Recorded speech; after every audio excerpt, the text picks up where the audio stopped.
결과적으로 보니까 안철수 대표는 부결 쪽으로 좀 힘을 썼던 게 아닌가 그렇게 생각이 되네요. 안철수 대표는 부결적으로 힘을 네. 좀 썼다. 안 그러면 40명 전원 다 찬성이 나왔겠죠. 예.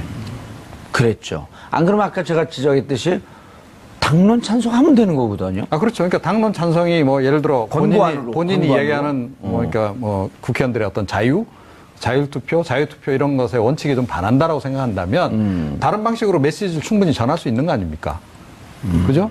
그러니까 언론 인터뷰하는 과정에서도 자기의 의사를 전할 수도 있는 거고. 그렇죠. 그러니까 사법개혁 차원에서 이번에는 조금 진보 성향이 있는 인물이 되더라도 뭐 좋겠다라는 정도 발언만 해도 예. 그건 다 알아듣는 거 아닙니까? 그 정도는.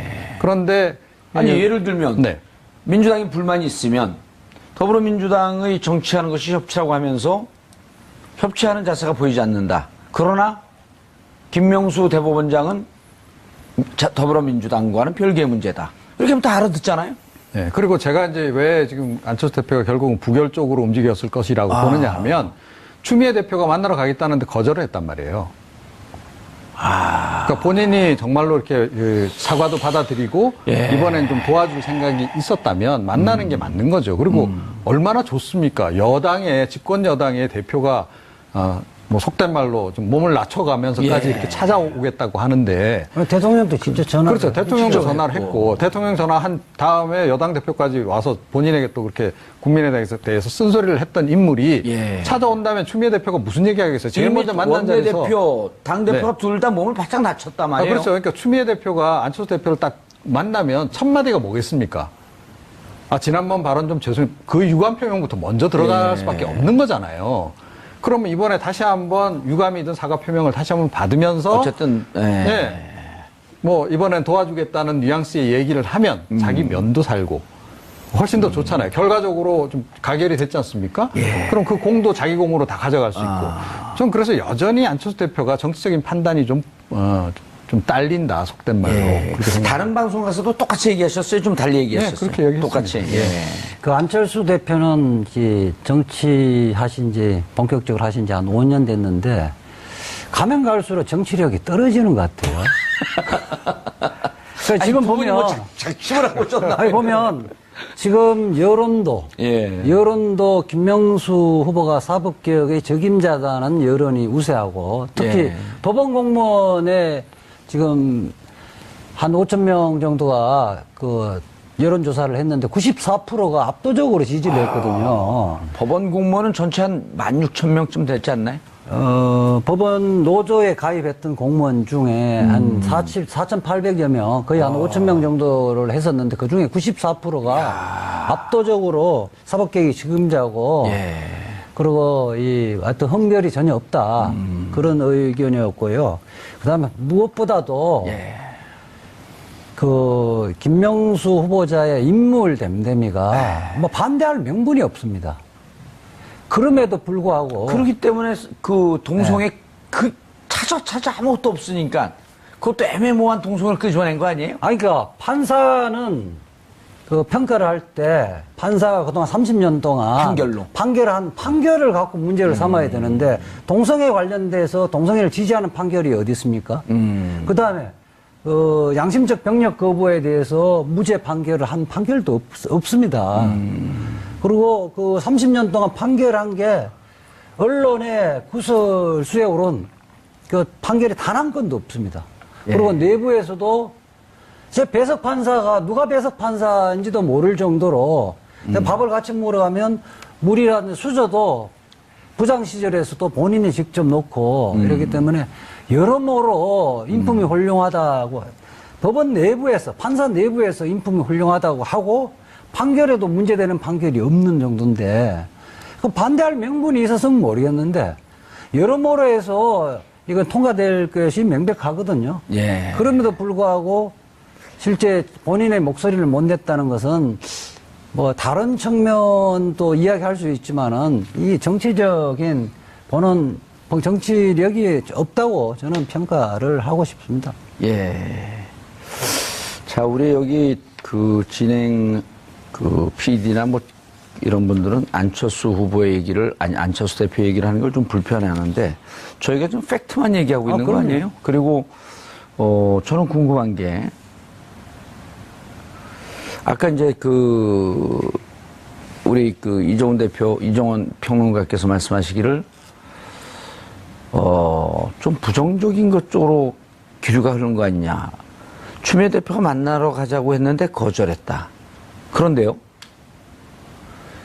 문재인 대통령께서 출발하기 전에, 유엔 총회에 참석을 위해 출발하기 전에 김동철 원내대표한테 전화했는데 김동철 대표는 뭐라고 답변한 게 기사에 나왔단 말이에요. 잘 될 겁니다. 그런데 안철수 대표에게 전화했다라고 하는 내용은 있는데 뭐라고 반응했는지는 기사가 안 나와요? 아니, 예를 들어서요. 예. 이번에 가결시켜줄 생각이었으면 예. 안철수 대표 본인이나 안철수 대표 측근들이 그 전화통화 뒤에 먼저 공개하지 않았겠습니까? 생각해 보세요. 그 지금 내용도 없고 먼저 예. 공개도 하지 않았고. 예. 문재인 대통령이 참 이렇게 전화 걸어와서 이렇게 얘기를 하길래 우리가 이런 취지로 얘기를 했다. 아마 가결적으로 그 결정을 내부적으로 내리고 본인이 결단을 했다면 그건 아마 그건 사실은 이거 얼마나 좋은 홍보거리입니까? 자기가 그동안에 계속 문재인 대통령에 대해서 정말 이렇게 그 대립각을 세워왔고 비판적인 발언을 굉장히 많이 했는데 문재인 대통령이 어찌됐건 거의 영수급으로 예우를 해서 거의 제1야당급 영수급으로 예우를 해서 전화를 한 거 아니겠습니까? 지금 홍준표 대표에게도 전화를 문재인 대통령이 한 적이 없지 않습니까? 자, 그러면 그런 정도로까지 예우를 받았으면 이게 만약에 본인이 도와줄 의사가 있었고 그런 쪽으로 마음을 먹었다면 당연히 이건 미리 사실은 알렸었겠죠. 그리고 설령 예를 들어 엠바고 걸려서 서로 안 밝히기로 했다 하더라도 음성적으로 정치권에는 얘기가 돌게 돼 있어요. 그러면 일부러라도 흘리죠. 예. 문재인 대통령이 전화 와서 그래 이번엔 우리가 한번 봐주기로 했다. 라고 흘리지 않나요? 통상적으로 경험해 보셔서 아시잖아요. 여의도 국회의원들 사이에서는 마음속으로 먹은 이야기도 여의도에서 돌더라. 그냥 비밀이 없는 거예요. 그렇죠. 그리고 그렇게 해갖고 문재인 대통령을 좀 돕겠다 아니면 김명수 임명동의안에 긍정적으로 하겠다 금방 소문이 나죠. 그러니까 속된 말로 이번에는 문재인 대통령이 머릿속에 들어왔어. 뭐 이게 되잖아요. 그러면 얘기가 되지. 그렇죠. 머릿속에 들어와서 이번 한번 봐주기로 했어. 예를 들어 속된 말로 이렇게라도 홍보를 할 수 있는데 안 했다는 거죠. 그건 무엇을 의미하느냐. 그리고 그 직후에 또 추미애 대표 가겠다는 것도 거절했다. 그리고 의원총회에서의 발언도 사법부의 독립을 지키기 위한 그런 아주 원론적인 얘기, 처음부터 했던 얘기, 그걸 반복적으로 한 거 말고는 더 이상 아무 발언이 없었다라고 하는 것으로 우리가 충분히 그렇게 추정을 해볼 수 있지 않느냐라는 얘기죠. 이재화 변호사님, 방금 전에 이제 우리가 그 리얼미터 여론조사 결과 그걸 보면서 4주 연속 그 대통령 지지율이 지금 떨어지고 있다. 이제 추이를 보는 거니까 지금 여전히 높은 65%지만 4주 연속 계속 떨어졌는데, 자, 이번 주 출발하는 월요일 날 64% 출발했고, 화요일 날 조금 낮았고, 수요일 날 떠나는 유엔총회 떠나는 날 또 지지율이 화요일 날 떠났죠. 지지율이 좀 올랐고 유엔총회 참석하면서 전체적인 분위기가 좋으니까 한반도 리스크가 있음에도 불구하고 올라가는 추세라 그랬단 말이에요. 오늘 김명수 대법원장이 이제 통과됐기 때문에 전체적으로 다음 주에는 좀 올라갈 것으로 이렇게 보고 있는데, 자, 김명수 대법원장이 김희수 헌재 소장 부결됐을 때와 임명됐을 때 이게 천지 차이가 나는 거 아니에요? 어마어마한 권력을 갖고 있고. 그렇죠. 헌법재판소장은 수장이긴 하지만은 실질적으로 우리 헌법과 법률상의 권한은 그렇게 9분의 1 내의 권한밖에 없습니다. 재판관 9명 중에 1명 권한밖에 없는데, 대법원장의 권한은 우선 판사들의 보직권 3,000명입니다. 판사들의 인사권을 갖고 있고, 법원 공무원들의 한 7, 8천 정도 되는 걸로 알고 있는데 그 인사권을 갖고 있죠. 각종 우리 이제 국가인권위원회 위원 3명을 추천한다든지 헌법재판관 그 3명을 사실상 지명을 한다든지 그다음 국민권익위원회 위원을 1명을 또 추천할 수 있고 중앙선거관리위원회 그것도 3명을 또 지명을 할 수 있고 해서 인사권의 행사하니 10,000명이 넘어요. 10,000명이 넘고, 우리 사회 요소요소에 사법적 영향력이 미치는 곳은 다 임명권을 갖고 있네요. 약 중립성이 필요한 요구되는 각종 위원회, 다 대법원장이 사실상 3분의 1의 그 인사권을 갖고 있는 예. 겁니다. 실은 어떻게 보면요, 대통령의 버금가는 권한을 갖고 있는 거죠. 예. 그리고 법원 자체의 판결에는 직접 개입을 못하지만은 전체적인 사법의 방향이라든지 판결의 기조 예. 이런 부분도 영향을 미치고 더군다나 대법관 앞으로 계속 줄줄이 대법관 임명을 임기가 만료되기 때문에 후임 대법관을 그 대통령이 임명해야 되는데 그렇죠. 대법관 제청권을 갖고 있습니다. 그렇기 때문에 앞으로 대법관이 저는 그런데 지금 보수 일색의 대법관이었잖아요. 예. 대법원 구성이 다양화되어질 거로 봅니다. 그렇죠. 그러니까 그렇다고 또 너무 진보적으로 다 쏠릴 필요가 없어요. 그렇게는 왜냐면- 될 수가 없습니다. 예. 그렇게 될 수가 없는 게 예. 실질적으로 사법부라는 게 자체가 기본적으로 보수적이기 보수적이죠. 때문에 예, 맞습니다. 예. 그리고 또 실제 서울대에 그다음 소년급제한 사람이 우수한 인력이 많은 거는 사실이에요.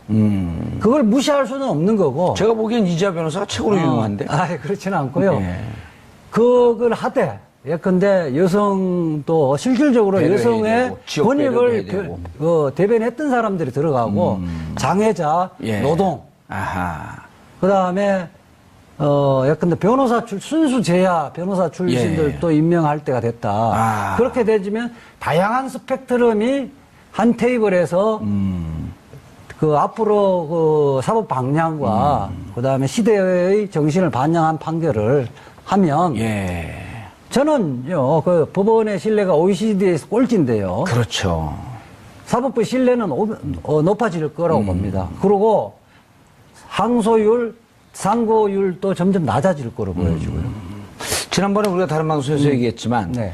1심, 2심, 3심을 다 가야 될 것 같다라고 하는 이 우리나라 그 사법재판의 관행이 네. 1심에서 꼼꼼히 따져서 잘 판결했다라고 하게 되면 굳이 항소 2심, 3심을 갈 필요가 없는 거 아니에요? 그렇죠. 근데 모두가 다 가고 있으니까 이 사법재판 엄청난 이 트래픽이 걸려갖고 그래서 이거 저는 국가 낭비 아니에요? 이렇게 되면? 낭비죠. 그 중에 가장 큰 문제가 1심 판사들보다 고등법원 판사가 더 능력이 있는 걸로 보고 예, 잘못된 그다음에 거죠. 대법관들이 더 능력이 있는 걸로 봤기 때문에 예. 1심에서 자기에게 불리한 판결이 나와지면 더 나은 잘못 판단했다고 보는 거죠. 그래서 또 판사들도 소심 판결을 못 합니다. 성진 구조가 계속 예. 있으면 이게 좀 혹시 이것이 사회적으로 내 판결을 소신껏 판결을 했지만 사회적으로 좀 비판을 받으면 예. 내가 고등법원 부장판사로 승진할 때 지장이 있을 거라는 생각을 하거든요. 예. 그래서 기본적으로 서열 구조를 파괴해야 될 거고 그래서 예. 김명수 대법원장은 이제 임명될 대법원장은 일성으로 이번에 사법부의 서열 구조, 판사의 서열 구조를 없애겠다고 예. 하니까 아마 실천할 걸로 봅니다. 그러니까 1심 판사는 판사가 재판은 판사가 2심 고등법원 판사보다 낮은 직급이거나 능력이 없다라고 하는 이러한 사법부의 인식을 이제는 역할 분담으로 바꿔놔야 된다. 그렇죠. 그러니까 고등법원 부장을 우선 없애겠다는 너무 겁니다. 오랫동안 60년 동안 그렇게 켜켜이 그게 쌓여있기 때문에 한 방에 바뀌기 쉽지 않을 텐데 네. 김명수 대법원장이 그러면은 이번에 그걸 잘해야 되겠다. 그렇죠. 알겠습니다. 이종훈 평론가님. 네. 김명수 대법원장이 됐습니다, 이제. 된 건가요? 대통령이 최종적으로 어떻게 해야 되죠, 그 다음? 지금 양성태 대법원장이 24일까지 임기니까요. 25일부터 예. 대법원장이 되는 거죠. 대통령이 귀국하셔서 임명장을 줘야 되는 거죠? 그렇죠. 그런가요? 예. 네. 국회 동의가 있어야 되니까 동의가 됐고 동의 이제. 끝나고, 예. 예, 임명장을 줘야 되고. 어떤 과제가 앞에 이제 열려있나요? 임기는 몇 년이죠? 임기 6년이죠. 예, 재산은, 월급은요? 월급은 잘 모르겠습니다. 982만 원이요. 그런가요? 좀 알아갖고 오세요. 네, 대통령보다 좀 적네요. 대통령 얼마죠? 대통령이 1,000만 원이 좀 넘지 않나요? 1,200 정도 되는 걸로 알고 있는데. 정확히 알지 못하면 얘기하지 마세요. 죄송합니다. 예. 저기도 정확하게는요, 982만 4천 원입니다. 네. 예. 근데 급여가 중요한 건 아니죠. 이 그렇죠. 자리가. 예. 그런데 저는 왜 이분으로 가는 게 이번에 좋겠다라고 생각을 했느냐 하면 워낙 이제 조금 전에도 말씀하셨다시피 사법부 자체가 완전 이게 보수의 바다거든요. 예. 그래서 너무 이제 그것도 좀 문제가 있다. 그리고 게다가 사실은 뭐, 그러니까 지금 현 양승태 대법원장도 논란이 많았으나 정치권의 영향력으로부터 자유롭지 못했던 그런 부분이 과거에 계속 있어 왔는데 제가 보기에 이분은요, 이번에 이제 새로 되신 우리 김명수 그 원장 같은 경우에는 아마 문재인 대통령이 전화 걸어도 잘 안 받으려고 그럴걸요. 문재인 대통령 전화 안 합니다. 전화할 리도 없겠지만 전화 설령해서 전화 통화하자 그래도 아마 무슨 일인데 용건부터 차근차근 따져서 문재인 정말로 정말로 뭐 반드시 통화하지 않으면 안 되는 그런 상황이 아니면 무슨 정치적으로 뭐 누구 봐주세요 이런 거 절대로 용납을 안 할 뿐이다라고 하는 그런 확신이 제가 좀 들어요. 오히려 문재인 대통령께서는 김명수 대법원장한테 카톡이나 전화가 올까봐 차단해놨을 것 같아요. 아, 이제 근데 그럴 일 절대 없고요. 제가 보기에는 윤석열 지검장 관련해서도 제가 비슷하게 이거 방송에 가서 얘기를 했는데 아마 이분도 뭐 정치권에 전화 온다고 아마 거들떠도 안 볼 거다. 그렇죠. 그래서 오히려 맞습니다. 문재인 대통령한테는 굉장히 대하기 힘든 상대일 가능성이 더 높다라고 제가 말씀을 드렸는데 이 김명수 이번 대법원장 같은 경우에도 거의 비슷하지 않을까. 그리고 다양한 성향의 대법관을 이제 앞으로 임명을 할 것이다. 그렇죠. 그러니까 보수의 바다에서 그야말로 좀 다양한 사람들을 섞어야 되는 거죠. 제가 아는 이제 재야 활동을 오래 했던 변호사, 경력이 이제 한 20년이 넘었는데 그런 분들도 이제 대법관이 될 기회가 있을까요? 아, 그렇죠. 네, 여기 이런 분. 바로 이분 말씀하시는 거 아닙니까? 자, 이제 그럼 인터뷰를 한번 해보겠습니다. 대법관 후보로 지명이 됐는데요. 제가 아직은요, 많이 부족했기 때문에. 하고 싶지가 않으세요? 그런데 다음 정권에서. 말씀드리면. 사실은 대법관 출신이 아닌 대법원장이 임명된 게 지금 반세기가 넘었습니다. 제가 기억으로 한 60년대 초반에 대법관 아닌 사람이 임명된 적이 있고 그 이후에는 이름은 기억을 잘 못하겠는데 그 이후에 지금 처음으로 임명되거든요. 왜 중요하냐면 대법관이 있던 분이 대법원장이 되면 그 물결을 새롭게 바꿀 수가 없습니다. 그리고 이게 자기 식구를 개혁한다는 게 쉽지가 않다. 그리고 사람이 그 패턴대로 가게 돼 있거든요. 새롭게 보지를 못하고 더군다나 시대의 흐름을 반영하기가 굉장히 어렵습니다. 그렇기 때문에 저는 국민들뿐만 아니라 이 법조계에서도 상당히 변화가 올 것이라고 기대를 할 거고요. 에피소드를 하나 말씀드리면 아까 대통령 전화 문제도 말씀하셨는데 이분은 배석 판사할 때 유명한 게 김명수 대법원장 재판 이후에 개별적으로 전화한 적이 단 한 번도 없다고 이야기 소문이 났습니다. 그래서 아예 요즘은 휴대폰의 시대인데 배석 판사들이 휴대폰을 저장조차도 안 하고 헤어지고 이제 인사이동 되면 헤어지고는 휴대폰 그때서야 저장하는 걸로 알려져 있습니다. 그러니까 자기가 재판장이고 배석 판사들에게. 배석 판사에서도 예컨대 합의를 할 때 그냥 대화를 하지 사적으로 다른 업무와 관련 없이 전화는 절대로 안 하시는 분이라는 그러면 거죠. 공평무사하게 처리했다. 그러니까 원칙 있는 삶을 지금까지 살아오신 분이에요. 대단히 그렇게 살기는 굉장히 어렵고 그 측면에서는 제가 대단히 존경을 합니다. 그리고 전수환 전 대법관, 그다음에 박시환 대법관이 자신들이 대법원장 후보로 지명될 때 양보하면서 김명수 대법원장 후보가 지금 대법원장이죠. 이제 지명됐을 때 우리보다 훨씬 더 잘할 것이다. 훨씬 더 훌륭한 분이다. 그렇게 극찬을 하기가 굉장히 어렵거든요.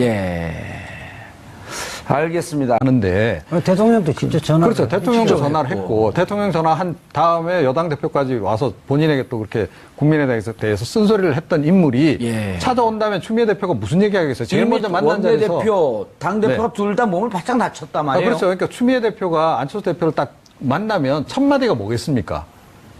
지난번 발언 좀 죄송해요. 그 유감 표명부터 먼저 들어갈 수밖에 없는 거잖아요. 그러면 이번에 다시 한번 유감이든 사과 표명을 다시 한번 받으면서 어쨌든 뭐 이번엔 도와주겠다는 뉘앙스의 얘기를 하면 자기 면도 살고 훨씬 더 좋잖아요. 결과적으로 좀 가결이 됐지 않습니까? 그럼 그 공도 자기 공으로 다 가져갈 수 있고. 전 그래서 여전히 안철수 대표가 정치적인 판단이 좀 딸린다, 속된 말로. 다른 방송 가서도 똑같이 얘기하셨어요? 좀 달리 얘기하셨어요? 그렇게 얘기했습니다. 똑같이. 그 안철수 대표는 정치하신 지, 본격적으로 하신 지 한 5년 됐는데, 가면 갈수록 정치력이 떨어지는 것 같아요. 그러니까 지금 보면 작심을 하고 있었나? 아니 보면 지금 여론도 예. 여론도 김명수 후보가 사법개혁의 적임자다는 여론이 우세하고 특히 예. 도범 공무원에 지금 한 5천 명 정도가 그 여론조사를 했는데 94%가 압도적으로 지지를 했거든요. 법원 공무원은 전체 한 16,000명쯤 됐지 않나요? 법원 노조에 가입했던 공무원 중에 한 4,800여 명, 거의 한 5천 명 정도를 했었는데 그 중에 94%가 압도적으로 사법개혁이 적임자고 예. 그리고 이 어떤 흠결이 전혀 없다. 그런 의견이었고요. 그다음에 무엇보다도 예. 그 김명수 후보자의 인물 댐댐이가 뭐 반대할 명분이 없습니다. 그럼에도 불구하고 그렇기 때문에 그 동성애 그 찾아 아무것도 없으니까 그것도 애매모호한 동성애를 끄집어낸 거 아니에요? 아니 그러니까 판사는 그 평가를 할 때 판사가 그동안 30년 동안 판결을 갖고 문제를 삼아야 되는데 동성애 관련돼서 동성애를 지지하는 판결이 어디 있습니까? 그다음에 양심적 병력 거부에 대해서 무죄 판결을 한 판결도 없습니다. 그리고 그 30년 동안 판결한 게 언론의 구설수에 오른 그 판결이 단 한 건도 없습니다. 그리고 내부에서도 제 배석 판사가 누가 배석 판사인지도 모를 정도로 밥을 같이 먹으러 가면 물이라는 수저도 부장 시절에서도 본인이 직접 놓고 이러기 때문에 여러모로 인품이 훌륭하다고 법원 내부에서 판사 내부에서 인품이 훌륭하다고 하고 판결에도 문제되는 판결이 없는 정도인데 그 반대할 명분이 있어서는 모르겠는데 여러모로 해서 이건 통과될 것이 명백하거든요. 결과적으로 보니까 안철수 대표는 부결 쪽으로 좀 힘을 썼던 게 아닌가 그렇게 생각이 되네요. 안철수 대표는 부결적으로 힘을 좀 썼다. 안 그러면 40명 전원 다 찬성이 나왔겠죠. 예. 그랬죠. 안 그러면 아까 제가 지적했듯이 당론 찬성하면 되는 거거든요. 아, 그렇죠. 그러니까 당론 찬성이 뭐 예를 들어 본인이 권고안으로. 얘기하는 그러니까 뭐 국회의원들의 어떤 자율투표 이런 것에 원칙에 좀 반한다라고 생각한다면 다른 방식으로 메시지를 충분히 전할 수 있는 거 아닙니까? 그죠? 그러니까 언론 인터뷰하는 과정에서도 자기의 의사를 전할 수도 있는 거고. 그렇죠. 그러니까 사법개혁 차원에서 이번에는 조금 진보 성향이 있는 인물이 되더라도 뭐 좋겠다라는 정도 발언만 해도 예. 그건 다 알아듣는 거 아닙니까? 그 정도는. 예. 그런데 아니 예를 들면 네. 민주당이 불만이 있으면 더불어민주당의 정치하는 것이 협치라고 하면서 협치하는 자세가 보이지 않는다. 그러나 김명수 대법원장은 더불어민주당과는 별개의 문제다. 이렇게 하면 다 알아듣잖아요. 네, 그리고 제가 이제 왜 지금 안철수 대표가 결국은 부결 쪽으로 움직였을 것이라고 보느냐 하면 추미애 대표가 만나러 가겠다는데 거절을 했단 말이에요. 그러니까 본인이 정말로 이렇게 사과도 받아들이고 이번엔 좀 도와줄 생각이 있었다면 만나는 게 맞는 거죠. 그리고 얼마나 좋습니까? 집권 여당의 대표가 뭐 속된 말로 좀 몸을 낮춰가면서까지 이렇게 찾아오겠다고 한 대통령이 참 이렇게 전화 걸어와서 이렇게 얘기를 하길래 우리가 이런 취지로 이야기를 했다. 아마 가결적으로 그 결정을 내부적으로 내리고 본인이 결단을 했다면 그건 아마 사실은 이거 얼마나 좋은 홍보거리입니까?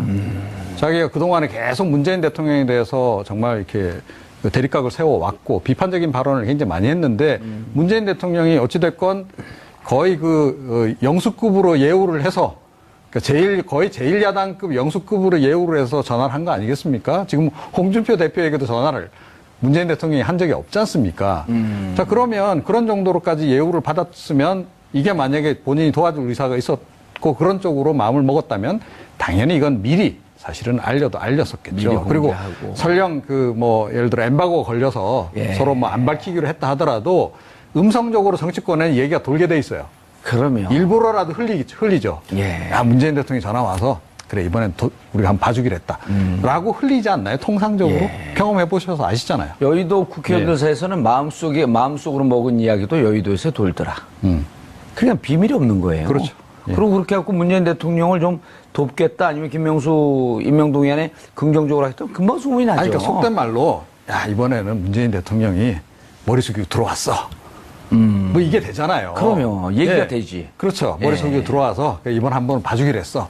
예를 들어 속된 말로 예. 그럼에도 불구하고 실제 본인의 목소리를 못 냈다는 것은 뭐 다른 측면도 이야기할 수 있지만은 이 정치적인 보는 정치력이 없다고 저는 평가를 하고 싶습니다. 예.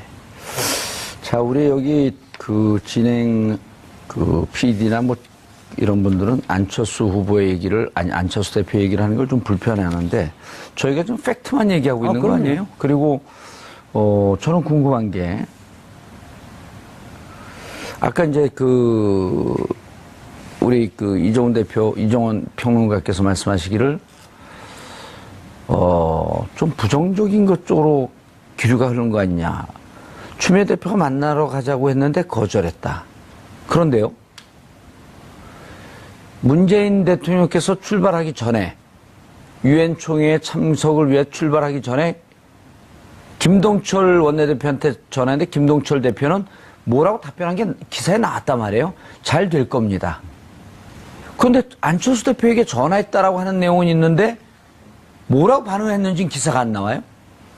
아니 예를 들어서요. 예. 이번에 가결시켜줄 생각이었으면 예. 안철수 대표 본인이나 안철수 대표 측근들이 그 전화 통화 뒤에 먼저 공개하지 않았겠습니까? 아. 생각해 보세요. 그 지금 내용도 없고, 먼저 예. 공개도 하지 않았고. 예. 어허. 문제